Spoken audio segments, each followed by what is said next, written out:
जो लोग भगवान की भक्ति में मौजूद शक्ति को भांप लेते हैं, उनके लिए संसार की बाकी शक्तियों की कोई अहमियत नहीं रह जाती। यह कहानी हमें इसी बात का एहसास कराती है। भोला नाम का एक लड़का शहर की एक छोटी सी गली में रहता था। वह मेडिकल की दुकान चलाता था।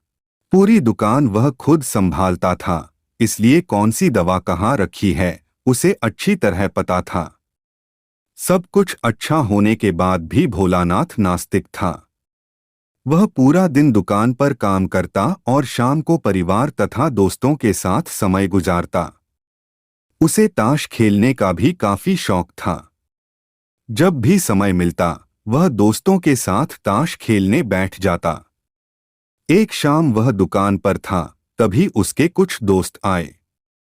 कुछ ही देर में बारिश शुरू हो गई और बिजली भी चली गई। सबने सोचा कि मोमबत्ती की रोशनी में ताश ही खेल लेते हैं। सब ताश में मगन थे कि तभी एक लड़का दौड़ा दौड़ा आया।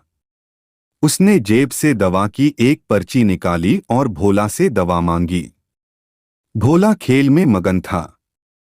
लड़का बोला, मेरी माँ बहुत बीमार है। सारी दुकानें बंद हो गई हैं। एक आपकी दुकान ही खुली है। भोला आधे अधूरे मन से उठा, पर्ची देखी और अंदाजे से दवा की एक शीशी उठाकर उसे दे दी। लड़का भागते हुए चला गया। तभी बारिश थम गई। भोला के दोस्त चले गए और वह भी दुकान बंद करने लगा। तभी उसे ध्यान आया कि रोशनी कम होने के कारण उसने गलती से लड़के को चूहे मारने वाली दवा की शीशी दे दी है। भोला के हाथ पांव फूल गए। उसकी 10 साल की नेकी पर मानो जैसे ग्रहण लग गया। उस लड़के के बारे में सोचकर वह तड़पने लगा। एक पल वह खुद को कोसने लगा। उस लड़के का पता ठिकाना भी तो वह नहीं जानता। कैसे उस बीमार मां को बचाया जाए? भोला को कुछ सूझ नहीं रहा था। घबराहट में वह इधर-उधर देखने लगा। उसकी नजर दीवार पर टंगी श्री कृष्ण की तस्वीर पर पड़ी, जो उसके पिता ने जिद करके लगाई थी। तब पिता ने कहा था, भगवान की भक्ति में बड़ी शक्ति होती है।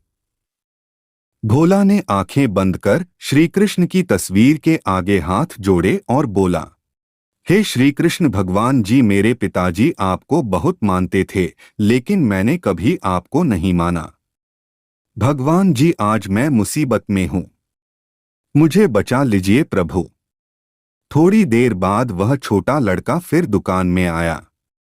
उसने कहा, बाबूजी, बारिश की वजह से पानी भरा था और मैं फिसल गया। दवाई की शीशी गिरकर टूट गई।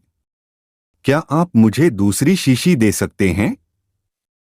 भोला ने राहत की सांस लेते हुए सही दवाई लड़के को दे दी। अब भोला को भगवान पर विश्वास हो गया था और वह रोज पूजा करने लगा।